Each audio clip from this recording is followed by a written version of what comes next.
नमस्कार बंधुगण, आपण मानकु समस्त को मोर प्रिय यूट्यूब चैनल को स्वागत।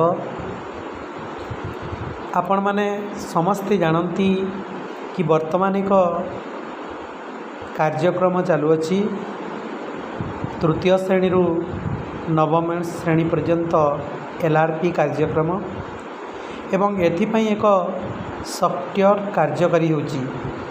सॉफ्टवेयर होची एलआरपी सॉफ्टवेयर। तो यही एलआरपी सॉफ्टवेयर रे टीचर माने किपरि लॉगिन करि परिबे, निजर टीचर आईडी एवं पासवर्ड किपरि पाइबे ताहा आमे चलंतु ए वीडियो माध्यम रे जानि नेबा। तो सर्वप्रथमे हमकु गूगल के रे जाई सिंपली एलआरपी टाइप करने को पड़ो। LRP ठीक अच्छे।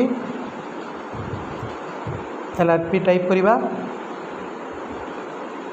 तापर यहीपरि एक पेज शो कर देखु। प्रथम option T http://lrp.odisha.gov.in LRP home.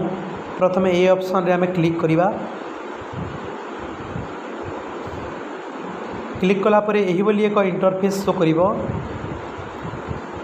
तापरे आमे धीरे धीरे स्क्रॉल करी यूजर लॉगिन को जीवा। यूजर लॉगिन तो टीचर लॉगिन करबा पई प्रथमे आईडी पाइबा को हेले आमको प्रथमे HM लॉगिन करबा को हबो। तो HM लॉगिन रो आईडी होची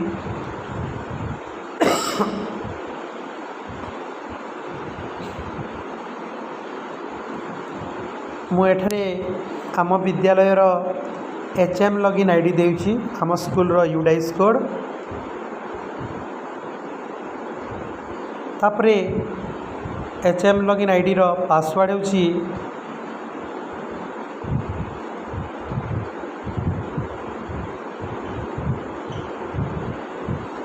HM कैपिटल HM@2022। तापरे मु HM लॉगिन कर देउछि। HM लॉगिन कला पर यही पर एक इंटरफेस आसीबो। तापरे देखंतु एठारे लिखा जाइछि आम विद्यालयर नाम। तापरे लेफ्ट साइड रे जो 3 लाइन अछि ताको आमे टच करिवा। टच कला पर डैशबोर्ड तापरे HM आसीबो एवं HM रो राइट साइड रे गोटे एरो मार्क अछि ताको टच करिवा।